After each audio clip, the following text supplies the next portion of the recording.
Types of emotions: basic emotions, self-conscious emotions. Emotions can mainly be of two types, which is basic emotions and self-conscious emotions. Now, what is basic emotions? Basic emotions are a set of emotions. Basic emotions are a set of emotions that commonly appear in all the human beings. So, what are basic emotions? They are a set of emotions which commonly appear in all the human beings. Anger, disgust, happiness, fear, sadness, and surprise. These emotions can be stated to be innate, like inborn, and are shared by all human beings.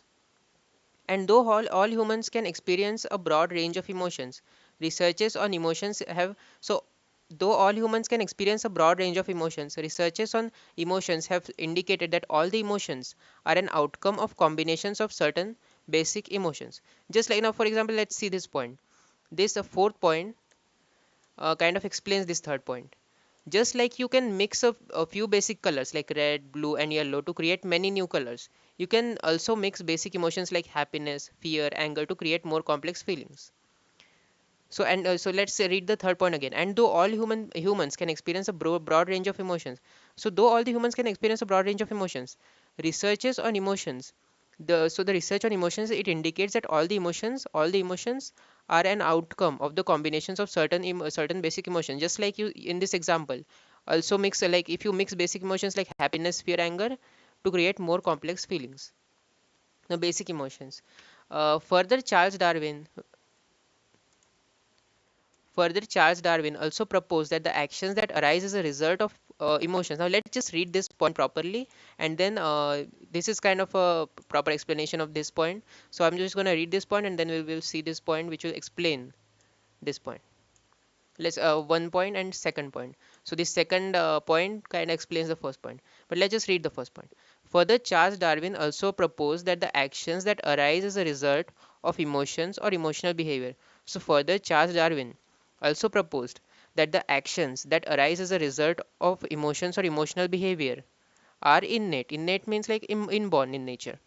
And similar emotional states are expressed in terms of similar facial expressions across cultures. And in fact, even persons with visual impairment may display similar facial expressions even if they never observed emotional expressions in others. Now let's see. Charles Darwin. So what this first like point is trying to say is that Charles Darwin believed that the way we act when we feel emotions, like smiling when happy or frowning when sad. So Charles Darwin believed that the way we act when we feel emotions, like smiling when happy, frowning when sad, is natural. It is natural and built in, not something we learn. So yeah, like smiling when happy and frowning when sad is something which is natural and built in. It is not something we learn. He also said that people from all cultures show similar facial expressions. So what does he say is that people from all cultures show similar facial expressions when they feel the same emotions. Even people who are blind, so even people who can't see from birth and have never seen anyone else's face, still they make same facial expressions like smiling when happy, frowning when sad, when sad. So even those people who are blind from birth and haven't seen anyone else's face still make the same facial expressions like smiling when happy or scowling when angry. Basic emotion. Now let's see. Further, different researchers have proposed a slightly different list of basic emotions. So, further, different researchers have proposed a slightly different list of basic emotions. This proposition with regard to basic emotions have been challenged, as well as the basic emotions are not simple. For instance, Rosin, Lowry, and Ebert in 1994 stated three types of disgust based on the facial expression, as cited in Koslin and Roseberg, 2013, page 260. Further, those certain emotions may be consistent across culture. So further, those certain emotions may be consistent across cultures. There are certain emotions that are influenced by the norms and practices of the culture. So there are obviously certain emotions which are influenced. So this point is trying to say is that there are certain emotions that are influenced by norms and practices of the cultures.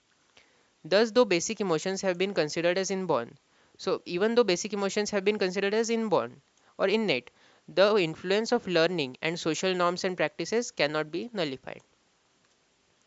Now, self-conscious emotions. Self-conscious emotions are different from basic emotions because they need a person to have a sense of self. So what does self-conscious emotions need? They need a person to have a sense of self, a ability to think about themselves and their actions.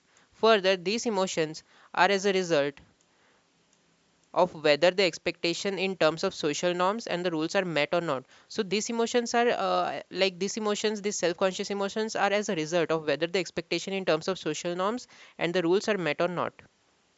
Example of self-conscious emotions are like embarrassment, guilt, pride, shame, and humiliation. The self-conscious emotions occur as a result of the extent to which an individual is able to meet his or her own expectations. So the self-conscious emotions, they occur as a result of the extent to which an individual is able to meet his or her own expectations. So these emotions, they occur as a result of the extent to which an individual is able to meet his or her own expectations. They expect also the expectations of others or social norms. And that is it for this video. I'll give you some time to take the screenshot if you want to.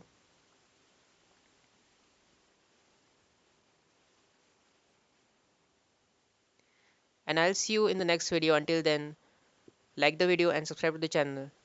And I'll see you in the next video.